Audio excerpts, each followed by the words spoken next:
The broadcast is now starting. All attendees are in listen-only mode. Good morning and welcome to today's webinar.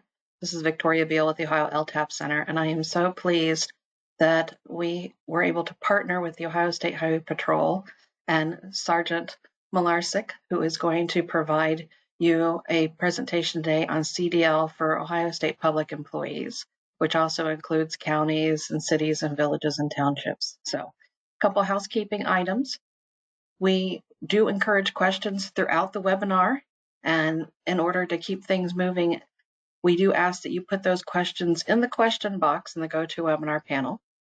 I will be watching for those, and I will pass those along to the sergeant as the questions come in. And when he takes a breath, I'll make sure to interrupt and get your question in there.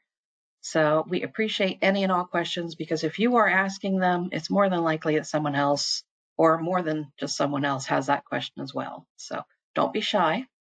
Also, we are attempting to record the webinar, and if we are successful, we will send you a link to that recording along with a link to a PDF of today's presentation, and that email probably won't go out till tomorrow morning. So with that, I believe those are all my items. Sergeant, it's all yours.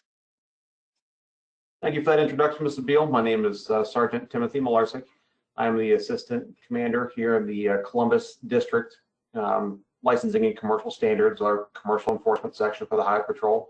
At the end of this presentation, I will have a statewide map showing how we break down our districts, and there will be a phone number corresponding with each district so that all of our attendees will be able to see a local reference should they have any further questions beyond. So with that, I'm going to go ahead and begin. This is a basic presentation that we put together to try and narrow down some questions, concerns that might have come up with CDL as it pertains to public employees, townships, cities, garages, whatnot.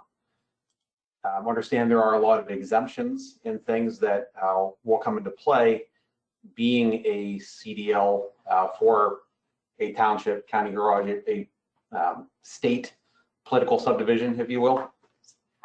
The big thing to remember is that a lot of cases there are going to be situations when a CDL will not be required. However, largely in your operations, a CDL is required. Moments when a CDL will not be required comes mostly in moments of snow or ice emergency. But even that really only applies in the event that somebody with the proper CDL who would normally operate that vehicle is unavailable for whatever means, and we will cover those here as we proceed on as to what those situations could be, what can come about, and whatnot. But know that it's, for the most part, it's snow or ice emergencies that will give you those opportunities when a CDL will not be required. Otherwise, largely throughout your operations, CDL will be required. One thing that is very important to note is that the Ohio Revised Code is very quick to state that nothing that is in this ORC where it relieves that that commercial driver's license, it's still pertinent that safe operation of the commercial vehicle be your first priority. It's very important to understand that when you're operating these larger vehicles, there are a lot of exceptions that you get as far as right-of-way on the roadway, things of that nature. However, safe operation is always pertinent, and that is largely because of safety and liability. Obviously, we don't want to put people out on the roadway that are not trained, that don't know how to handle that vehicle, but the last thing we want to do is put them in a situation where they can create harm or injury. And we should not be, taking those exceptions lightly. We should still be operating with due regard for safety, doing what we can to make sure that the motoring public, the people around us, and of course our own employees are having a safe work day, getting to where they're going to, and we're not violating the law, quote, because we can. That's absolutely the last thing we want to do, because then you lose a lot of those exceptions in that process. One major question that I do receive a lot with the state public employees is the medical certifications that are required. With a CDL, there are 4 categories of medical certification. Categories 1 and 2 pertain to interstate, so when you're crossing those state lines. As it pertains into our training here, we're really going to be talking about within the state of Ohio, intrastate only. And there are 2 categories that it could possibly be under. It's called not accepted intrastate or category 4 accepted intrastate. I'm not really going to read a lot of the ORC and things that I put on here word for word. I put them there for your visual. But with the way that I instruct and in my multiple years of teaching with this type of stuff, I find it easier to use this, let you read through a lot of these things while I'm talking. But the not accepted intrastate would be for largely people operating in commercial industry that aren't part of a public entity. The people that their product they haul, their company's operations, the entirety of it remains within the state of Ohio. They are required to have the same medical certification requirements as it would anybody that would operate interstate. The difference is that they don't do what is called self-certify, where the medical certification is sent into the BMV and attached to the driver's license information. They are required to keep a hard copy on their person when they're operating the vehicle. However, it's just not required to be attached to the driver's license information like they would when they are interstate. The category 4 is the one that, by and large, we're going to be in, is the accepted, because of the fact that we are operating not as a commercial entity. We fall into federal regulations of accepted commodities and accepted operations, which are the ones there at the bottom under the 49 CFR, the 390.3, 391, and so on. It states in there the exceptions are transportations when performed by any state or political subdivision of that state. You must remain medically qualified. You're just not required to keep that card, have it attached to your BMV and information and whatnot. You don't have to do the annual, maintain it every 2 years type of thing. For the most part, it falls back to your OSHA and work labor standards of that, annual physical or what have you. Sergeant, we have a question. Yes. Are government entities exempt from hours of operation during snow removal operations? That's an excellent question. I'm glad that somebody already is on top of that. I have a slide for that that's coming up in a moment. Interstate commerce, obviously, if we want to talk about what we are here in Ohio, is intrastate. Some people may confuse that term as inter. I know I did when I started in that section. It's very easily to get back and forth, but when you think about it, the interstates are always going between states. Interstate commerce, transfer between state and another state or country, between 2 places in a state through another state, or between 2 places in a state as part of transportation originating or terminating outside of the state. That last example, best example I can give of that as I use a lot in my trainings is think of your local intermodal rail yard. Stuff comes from California. It comes to the rail yard. The local trucking company that's based out of that area, that only operates out of the area, picks it up from that rail yard and hauls it a short distance across town. That trucking company, that particular truck, that driver may never leave the state, but they are operating in interstate commerce because a term we refer to as the persistent intent of the shipper, where it started outside of the state and their intent to get it between multiple states to its final destination means that it is interstate commerce. The other ones, number 2, the biggest one that we have with that is down around Cincinnati, is we'll have companies that are based in Ohio, only operate Ohio. Something happened where they couldn't take apart a 275, and now they're running around Indiana and Kentucky and coming back into Ohio, and they just went from intra to inter because they had to travel, even though it's Ohio to Ohio, they had to travel outside of Ohio and come back into Ohio to complete that run, and that becomes interstate commerce. So then intrastate basically means anything that doesn't meet the definition of what we just talked about, within Ohio only. It starts in Ohio, ends in Ohio, the load at no point leaves Ohio, the trucking company doesn't leave outside of Ohio. Everything is within that one state, or as we refer to it in the commercial industry, is that one jurisdiction. driving hours, as our question was asked. So this is one that we get a lot.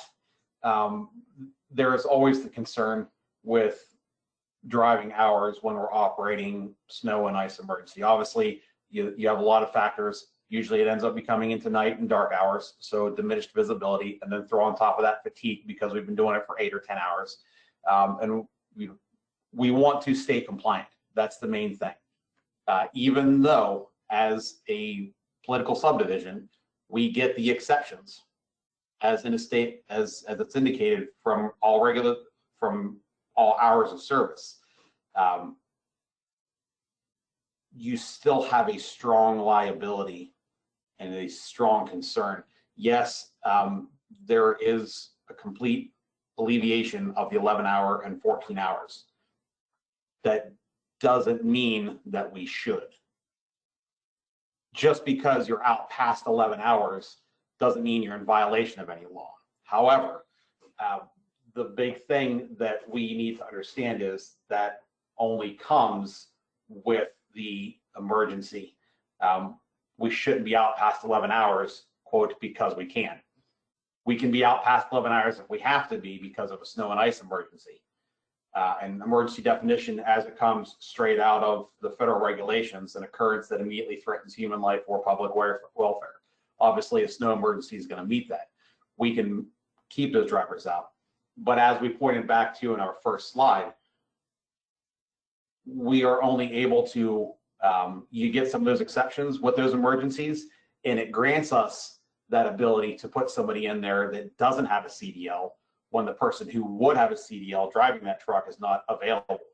What could that be? That could be our drivers, quote, out of hours. We've hit 14 hours on duty, 11 hours driving, whatever rule we want to use as supervisors in our work area. And as a supervisor, we say, hey, we don't have to follow the CFR for 11 and 14 hours. However, as a supervisor, it's very important to me to make sure of the liability and safety of our agency. And of course, first and foremost, the safety of our employees and the people on the road with them. Just because we can doesn't mean we should, right? So we are going to take and put somebody in that truck who doesn't have a CDL because we can, with the exception. They are trained. There's somebody who knows that. It may be you, the supervisor yourself. You lead from the front by example. I don't have anybody else, but I can't have this guy driving because we've had him out for so long. And leaving the roads unattended might not be an option either.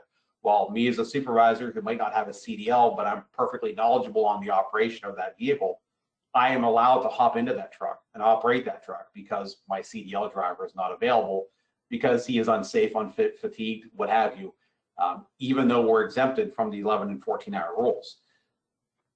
Doesn't mean that, well, hey, I'm going to drive my driver for 24 hours with no concern. That should absolutely not be the case.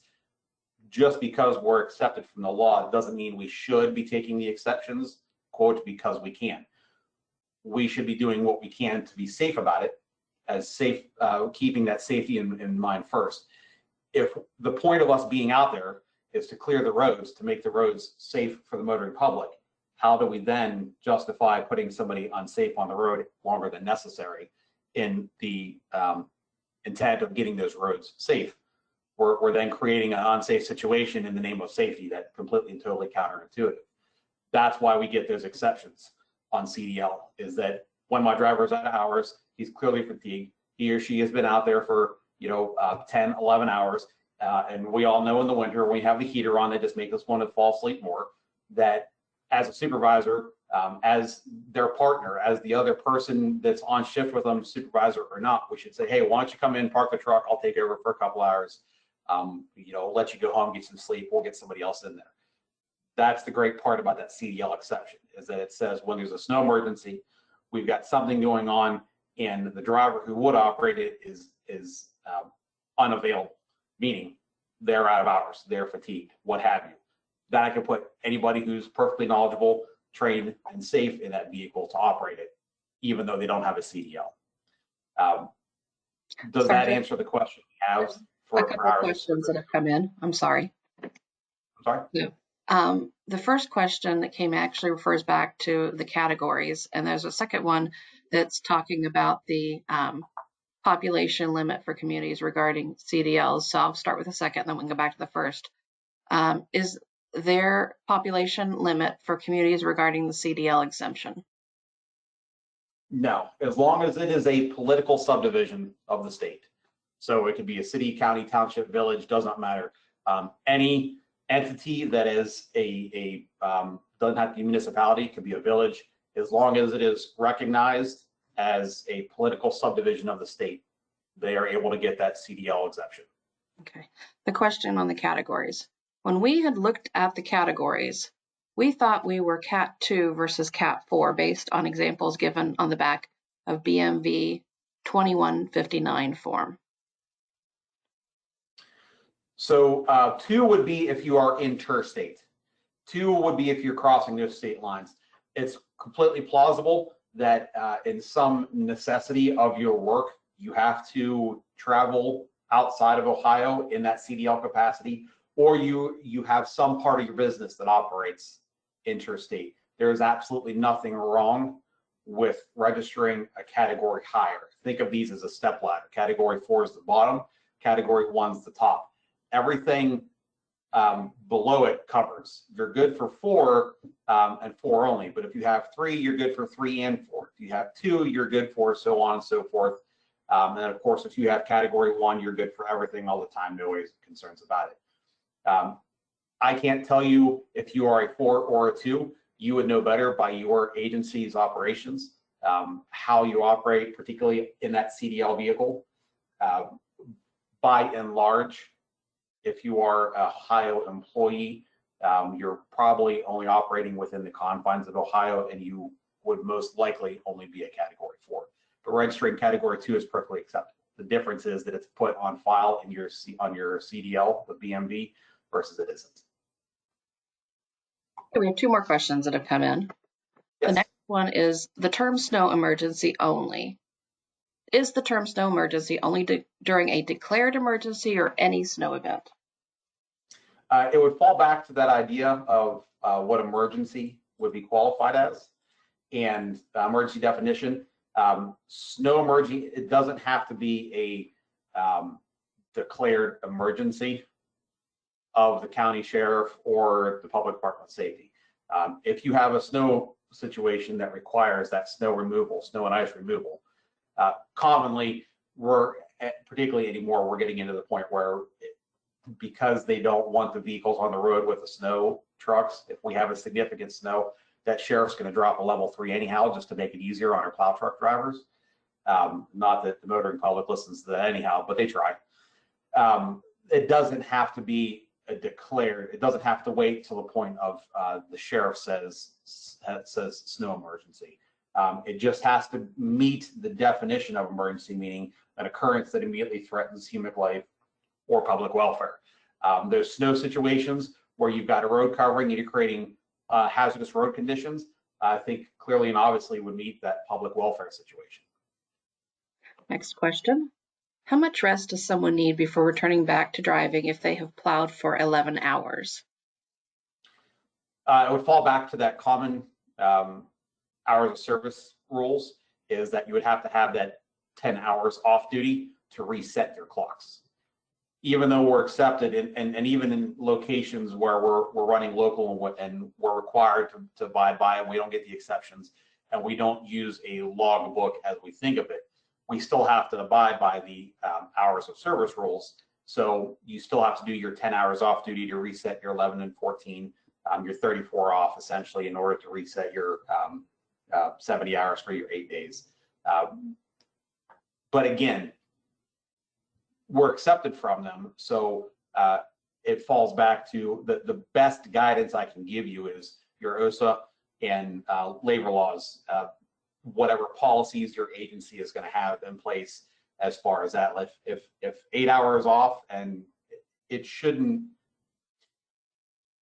I would say use a term more along the lines of a substantial rest period. I can't give you a bright line rule. I can just tell you that the hours of service says that 10 hours off resets at 11 and 14. I would hope that most garage supervisors, facilities given the manpower and the abilities to do so, would at least grant that in order to get you back out there so you're safe when you return. The questions just keep rolling in, so I can keep asking them Okay. if you want. I'll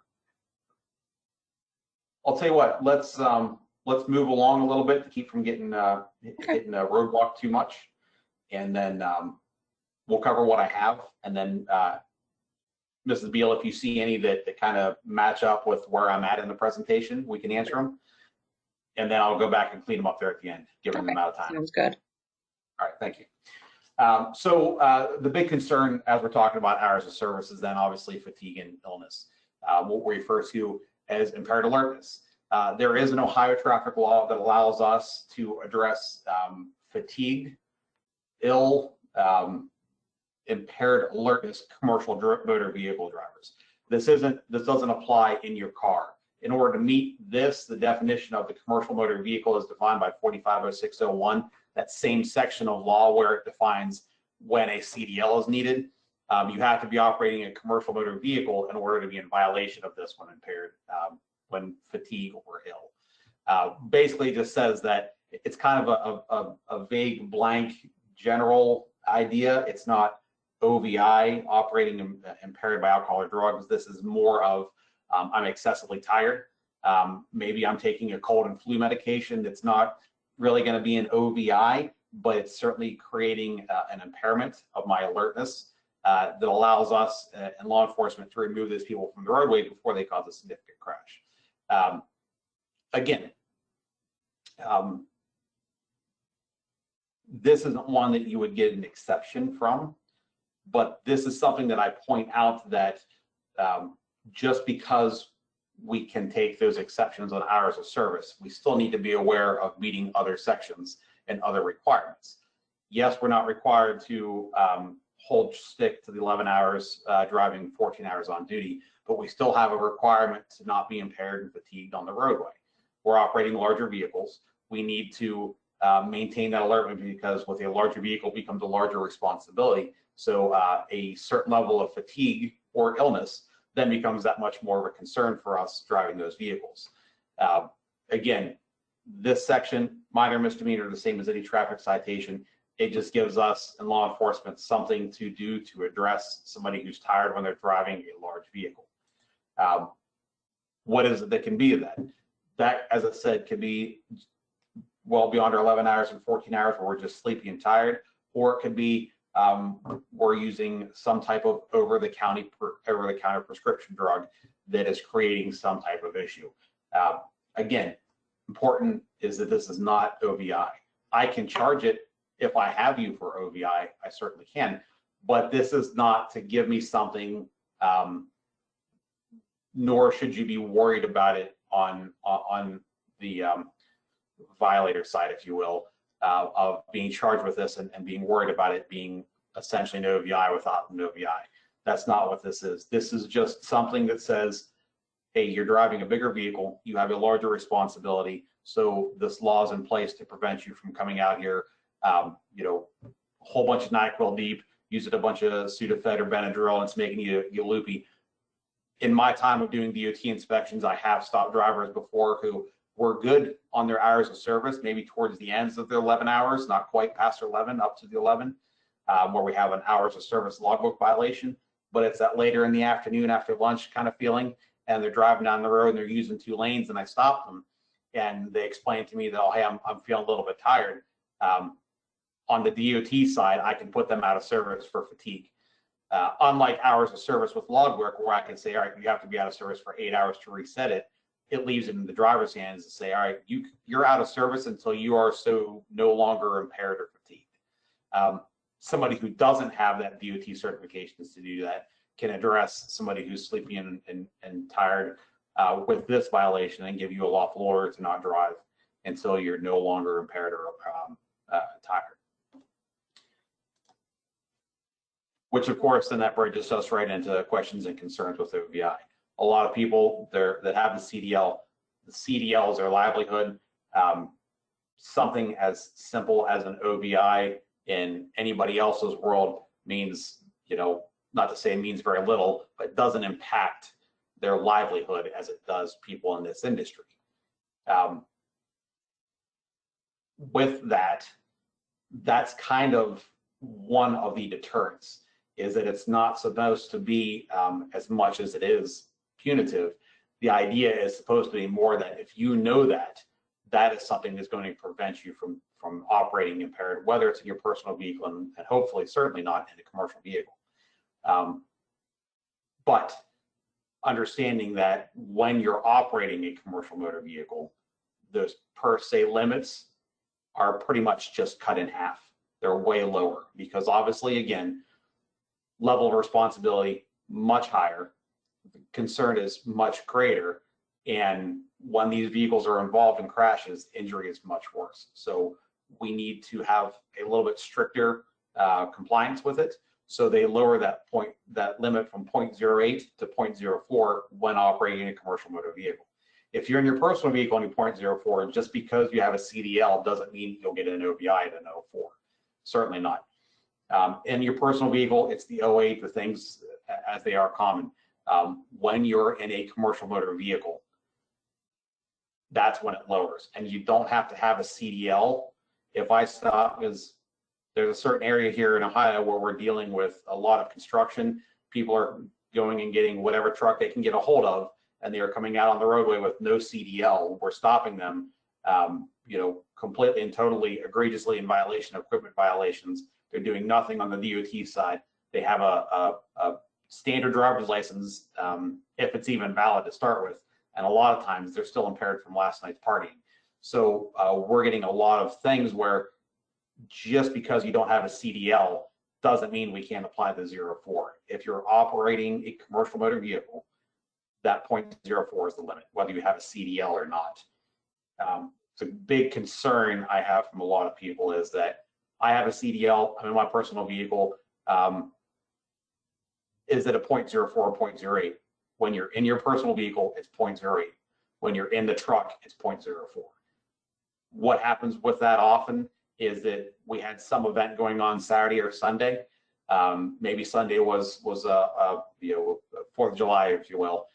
We were doing what we were allowed to do and having all of our fun. But then we didn't completely and totally recover from it. And now Monday morning we're out, we're operating the vehicle.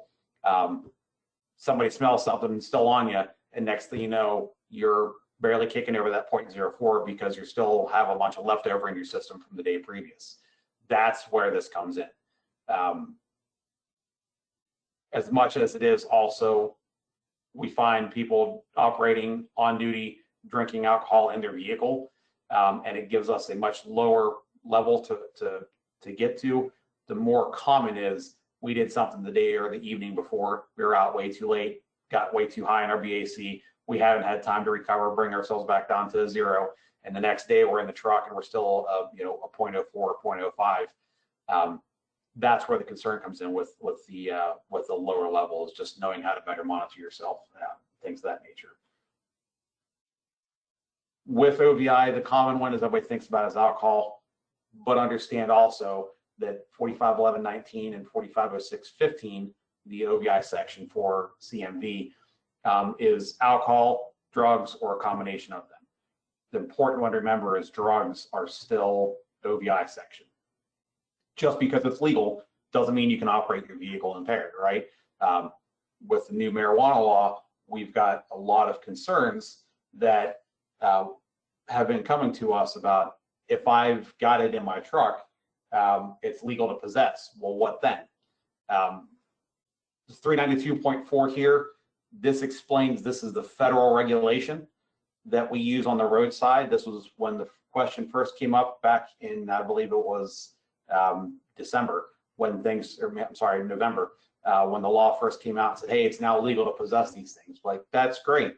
But if you're operating a commercial motor vehicle, you have two hats to wear. You have two columns to abide by. You have the Ohio law and you have the federal law. The federal law says you cannot in any degree, shape, or form have any type of drug or controlled substance in your vehicle during the hours of operation. Just because Ohio says you can possess it doesn't mean you can possess it in the truck. Just because Ohio says you're allowed to smoke it doesn't mean you can be impaired by it while behind the wheel, on duty, things of that nature. Sergeant, It was, there's a quick yes, question that came in regarding to this topic. It says, absolutely. is it true that a CDL holder can be charged with a first-degree misdemeanor for refusing SFSTs while driving their personal vehicle? So without getting too much on a tangent on that, the OVI in general, there are multiple sections too. Under OVI, there's 451119 A1A. A1A is officer perception roadside. That is without any tests, that is without anything. That is me and my training, and most importantly, my experience that says, based on my observations of you as a human and what I know to be normal, I'm seeing behavior in you that is not normal, and based on certain circumstances, I can deem that to be by drugs and or alcohol. Your refusal of that has very little to do with that. Those tests are your opportunity to prove that you are not impaired as much as they are for me to determine maybe he's just nervous. Those tests are designed with scientific behind them to help illustrate impairment, lack of impairment, or to what degree. Refusing them has nothing to do with the charge. A1A is what I use, what we as law enforcement use to put handcuffs on the roadside as a misdemeanor 1. Then we take back to the patrol post of the police station, and that's where we ask you for the urine, the breath, or whatever. If you refuse those, 6, 1, half dozen the other. But if any of those tests are provided, when they're over any per se limit, there is what is essentially a second OVI charge, because you are now in violation of the A1H violation section that says no person shall have a concentration of alcohol above 0.08 or their blood, breath, or whole breath or urine. So the misdemeanor 1 is just the charge in general for OVI. Refusing those tests doesn't create the charge. Those tests are just your opportunity to illustrate to us that you're not impaired as much as they are for us to realize sleepy, tired, nervous, or actually impairment. That's why they have scientific behind them. When we put those handcuffs on, it's in violation of that first section, that 451119, subsection A, 1A, that says my perception of you is you're impaired. Your tests that you provide just show to what degree, what level, and then they're in violation of another section of the urine section, the blood section, the whole blood serum section, things of that nature. So I hope that answers the question, but it's not the refusal by any means that's creating the arrest. It's the officer's perception of you up to that point regardless. And it would be the same thing for a breath test. They wanted to know. Yes. Okay. Yes. CDL or not, just operating a vehicle impaired by alcohol, drugs, or combination of them is that misdemeanor 1 charge. Under the federal codes, we have the previous section where it states specifically drugs or other substances, 392.4. On the federal regulations, 392.5 is specifically the alcohol section. Again, same thing as any of the drugs or whatnot. Can't have it in the vehicle, can't be under the influence of it while operating the vehicle. And then there's a separate section there that says no motor carrier shall require or permit the driver to. So on the safety side, I can write a violation for the driver being impaired. And if our investigation shows that the supervisor or the company or the motor carrier, if you will, knew or reasonably should have known, they permitted it, then we would have another safety charge for the motor carrier themselves for allowing that unsafe operation. Again, the big question that comes up, and we're still dealing with a lot, is with the new marijuana laws. How does that play into, and what does that do for all these CDL questions? Again, they legalize the use of it. The big thing that I had myself had applied on the roadside for an unfortunate amount of time prior to them legalizing it was the same mentality that we do with alcohol or any prescription drugs. They are an impairing substance and they're legal to possess. Good. Now, can you do it responsibly? What they said basically in all these laws is it's basically the same thing as alcohol.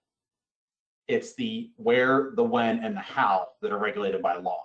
You can possess it all you want, not a problem. Use it, be safe, be reasonable, have fun. Where, when, and how are how they've regulated it. You can't have it in a vehicle. You can't have it and consume it in a motor vehicle. You can't consume it specifically in a commercial motor vehicle, certain places in public, things of that nature. And there's certain ways that you have to ingest it, right?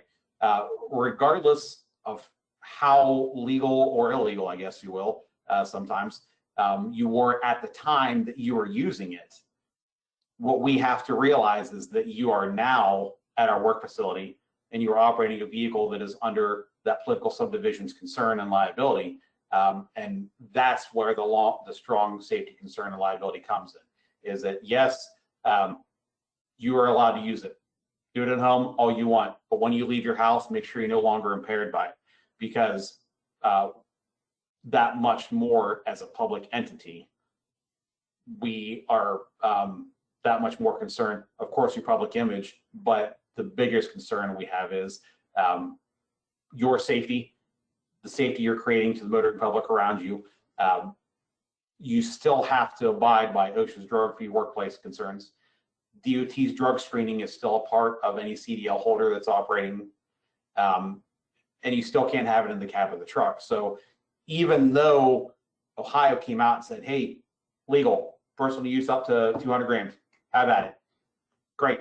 You still can't do it certain places, certain times, certain locations, and can't be impaired by it afterwards when you come to work. Law gives you some exceptions and things with CDL. This is one where they're never going to give you an exception. It's never going to be okay to possess drugs in a public workplace in a commercial motor vehicle. Even though I'm allowed to of Ohio, yes, but in a commercial motor vehicle, that's the where that we're not going to allow.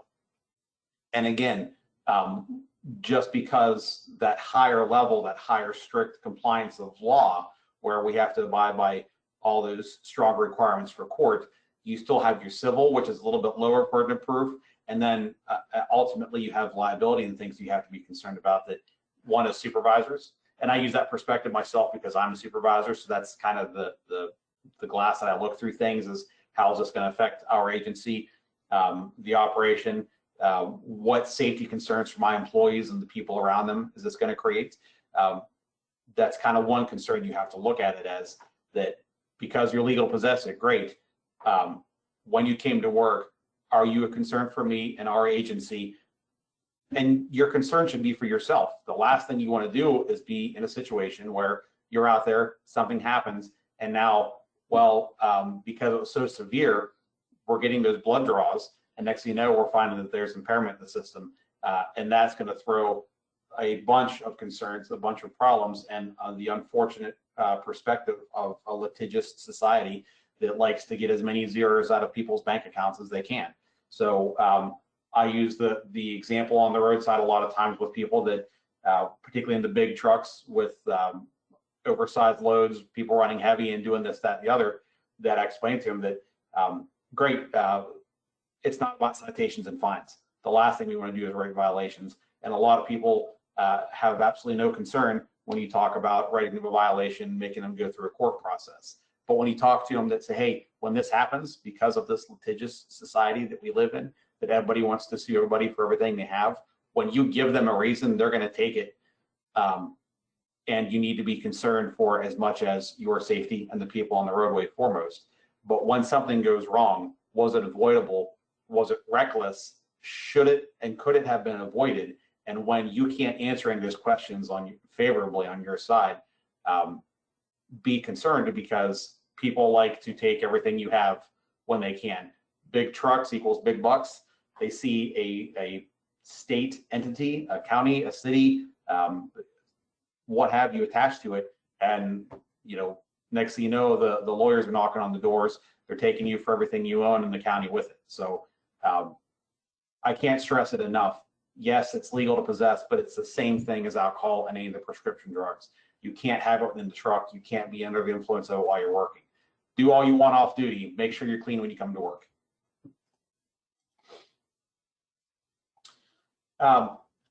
Moving on with proper uses of exceptions, we need to understand safety is the #1 goal. They give us these exceptions to make it easier for public service to do that service. They want to assist us in being able to get out there, take care of the problems, fix the issues, particularly the roadways, things of that nature. They want to try and remove blocks from that as much as you can. It is not a blank check from proper safety. Hey, I don't have to abide by left of center law because I've got my flashing lights on, so I'm going to drive completely and totally head on into traffic. What are they going to do? Well, that doesn't relieve the driver from a duty to drive with due regard for safety. Due regard for safety, what is that? I think the phrase in and of itself kind of explains it. A little more pointed, driving and operating with safety is a priority, right? We have our lights on. We're stopping at the stop signs. We're not violating the traffic law simply because we can. You get the exceptions, yes, but that doesn't mean that we have to take them. Those exceptions are in place so that if something happens and you are doing things with due regard for safety, you are in the operation of your job. You had your lights on, you were operating safely, and something happened that was unique because of the work you were doing. That's where the exception comes in. Because of the nature of how you have to do your job, you are inevitably going to be in violation of these type of things. Left of center, things of that nature. Provided you're operating safely, slower, safer speeds, have your lights active, things of that nature, you're going to be left of center a little bit. Something happens, hey, you're not at fault. You're not going to be held criminally at fault because you get an exception from that, provided you can show that you are operating with a due regard for safety. Most important part about that is if your vehicle has flashing lights, in order to get that exception, you have to have those flashing lights on. Which then, all right, what pre-trip are we doing? Are we doing it in beginning of the shift and making sure that those lights are working? Are we doing them at the end of the shift to see if they stopped working to get them corrected before the next shift? Certain parts of equipment are very important, and you may be the only person driving that truck. You may be the only person that ever drives that truck. You check that truck on Monday and it was good.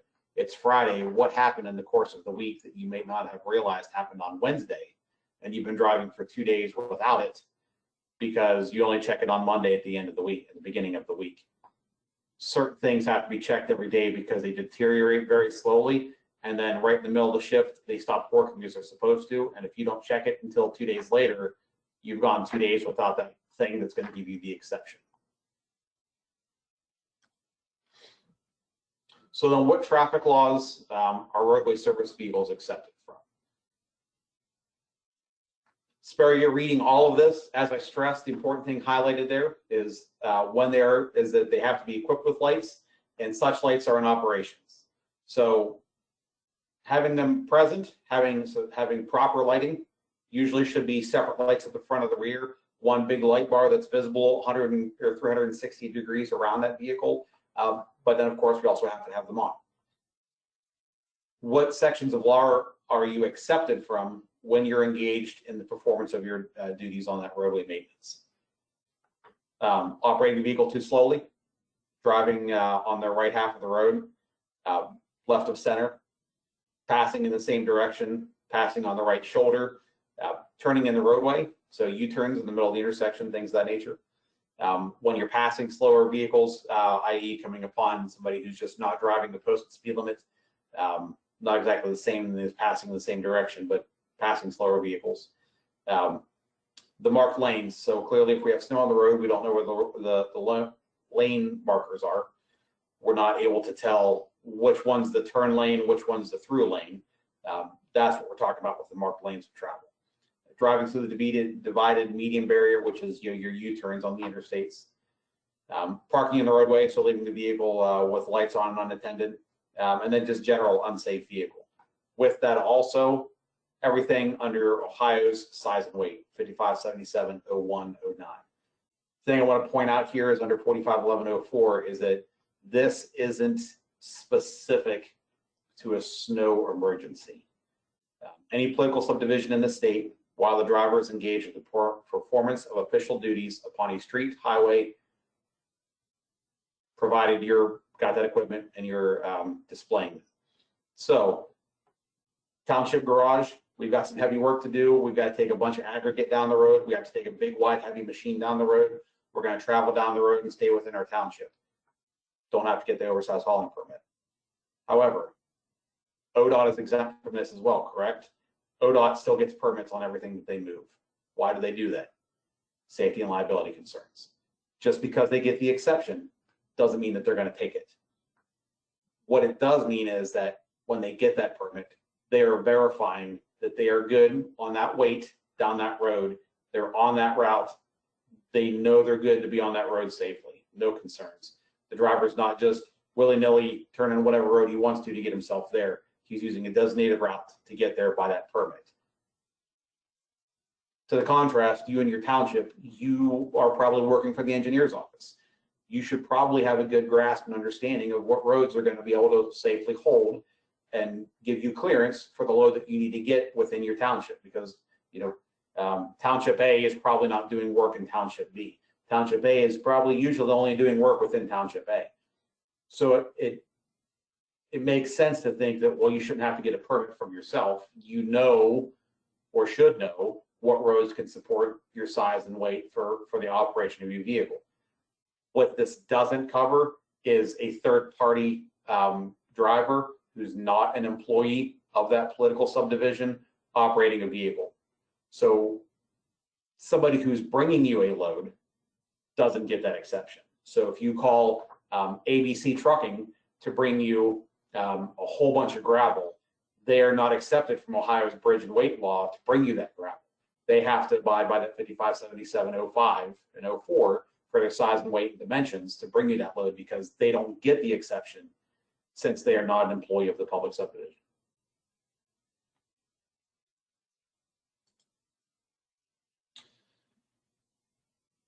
The section it's important to understand is that it does not exempt a driver or the agency from civil liability, meaning that insurance claims can still be processed, meaning that you could still possibly have legal fallout from it. You just simply won't have a criminal or traffic citation in violation of it. We will come, we'll handle the crash report all the same. We just can't cite you into court for being in left of center or having made a wrongful turn. Important thing to note here is that you are accepted from the laws that I had indicated earlier, but there are lots of laws that you're not accepted from, namely stop signs, traffic lights, failure to yield type of situations. None of those are indicated in here as exceptions. Traffic lights are 4511, 13. Stop signs and yield signs are 4511, 43. Those aren't listed anywhere in here. You do not get exceptions from all the traffic laws. There are only very specific ones as we listed them earlier. But again, when you do have an exception that applies, just because I can't issue a traffic citation doesn't mean that you as a driver or the public subdivision isn't responsible for paying for it. Like to say, if you break it, you buy it. You're just not going to get a traffic citation. Again, you get that exception provided that due regard for safety was evident.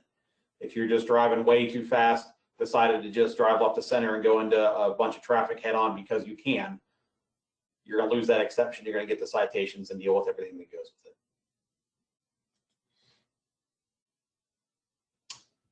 To touch back on the size and weight, what does that cover? 557701 to 557709 specifically covers the load limits on the roadways. So the maximum heights and weights, widths, overall lengths, even applies to those reduced weight roads and bridges and where and how they have to be posted. Again, due regard for safety. But we also point to the idea that it kind of makes sense because one political subdivision probably isn't doing work in another jurisdiction's area. One county probably is not doing work in a county other than its own township, not another township than its own. So why would there be a requirement to get a permit from yourselves in order to move within that area? You, as an engineer's office, should know that your 14-foot tall load is going to make it down the road, and you should know where your clearance heights are for those bridges and powers and things of that nature going down that roadway. You should, as an engineer's office, know that you shouldn't take your 120,000 pound load down that road that's super narrow and has just a really poorly made culvert underneath it. However, should something happen, I can't write you a traffic citation for being in violation of these laws, but it's still going to be required that you pay for anything that you broke. Last slide I have for you here, and then I'll start taking questions. This is our entire Ohio State Highway Patrol district breakdown. I know that the counties are a little bit fuzzy to hard to read, but you can see generally the geography where they lay. I am here District 6. You can see through the state probably where you lie, and within each district is the phone number point of contact for your regional area. Gives you the opportunity to contact somebody more local that might have a better idea for your situation. I'm perfectly open to y'all calling me at any time. My number's up here. That's my state cell phone. Call it. I'll answer it. I'll answer your question just the same as a lot of these other district commanders, but understand that a lot of these points of contacts have more time and experience and knowledge or a completely different skill set than I do, and they might be a better point of contact for you. So with that, Mrs. Beal, I'll open up for any questions that I may not have answered. Got a whole list of them for you. Fantastic. We're going to work backwards here. The last one I've received, it says, do exemptions apply to the need for a tanker endorsement? And there's CDL in also general. kind of an accompanying one with that. They want to know, what is the minimum gallon amount before a tanker endorsement is required? So a tanker endorsement is required when you have a 1,000 gallon aggregate or more. So you have one tank that holds 1,000 gallons or more, or you have multiple tanks. The best example I give is the one that I use when I teach my CDL course that I just taught yesterday, Pataskala PD, in fact. It shows a picture of a multiple, what's called intermediate bulk containers, IBCs, that hold on average 255 gallons each. As long as the container holds more than 119 gallons, so 119.1 gallons or more, and there is fluid to any level in there, we use the entirety of that tank's capacity. And once we get to 1,000 gallons, we need the tank endorsement. However, as a public entity in certain situations, you would be exempt from it. So if you're exempt from CDL because of how you're operating, you would be exempt from any of the endorsements with it. But largely, our operations don't get the CDL exception because we are just operating in a normal common every day, not in an emergency situation that would accept us. And CDL applies, therefore, all the endorsements required would apply. Hazmat, passenger vehicle if you need, tank endorsement, of course. I think the one that would go with that would be, I see a lot of the brine trucks.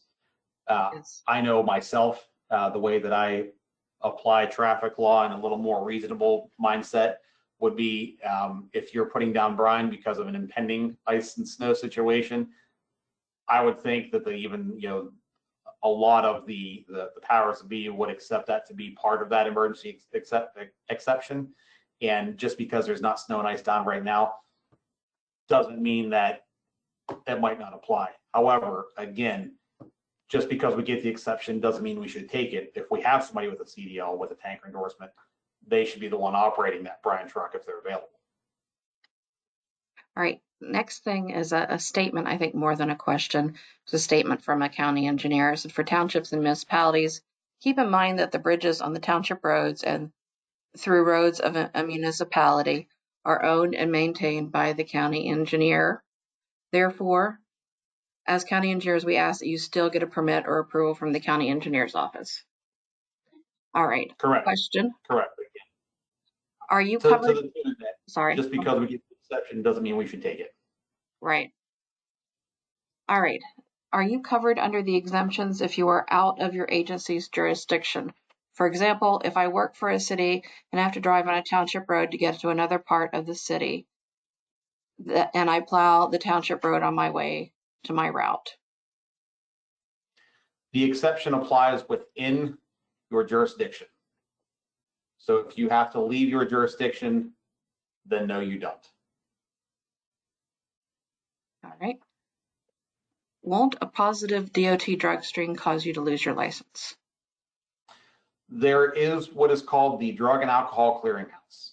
The Drug and Alcohol Clearinghouse is a process separate of itself that deals with DOT drug screening, not so much if you get arrested for OVI. DOT drug screening, if you get a positive test, you will be put into that Drug and Alcohol Clearinghouse where your driving privileges, CDL, will become disqualified. And there is a process you have to go through in order to get back to valid.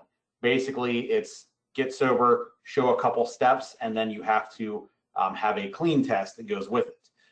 Where I see a lot of drivers that are in violation of this that show up on the clearinghouse as prohibited from driving, are they were with a company requested them a DOT drug screening and they refused it, they quit and they went to another agency, and the only option that previous employer has is to list them as a refusal because they have to make a response to it.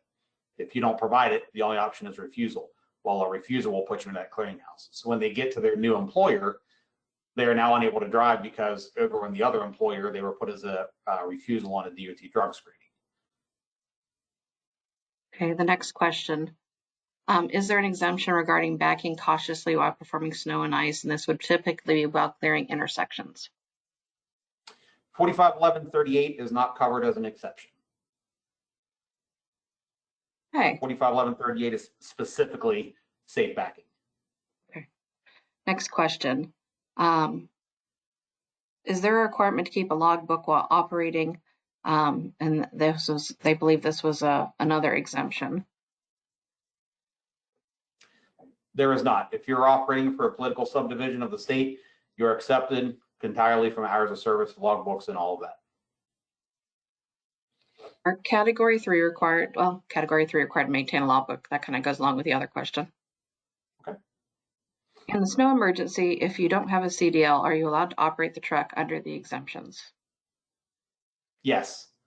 The exception states that when somebody with a CDL is not available. So if the person who regularly drives that is tired, fatigued, sick, in the other truck, and we have 2 trucks, but we only have 1 CDL driver, yes, the snow and ice emergency is specifically what they give those exceptions for, so that we can get more trucks out on the road to get the road safe for the motoring public.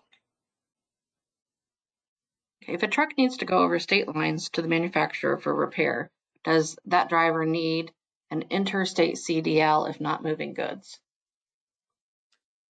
Yes, because you are then leaving your political subdivision, and it then falls into that same category of we're operating a commercial vehicle.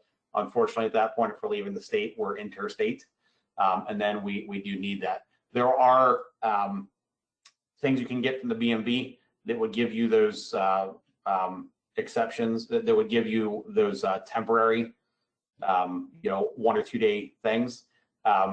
Specifically med card, you would need an update of your med card for that interstate, but once you leave that political subdivision, you would need that CDL in its entirety.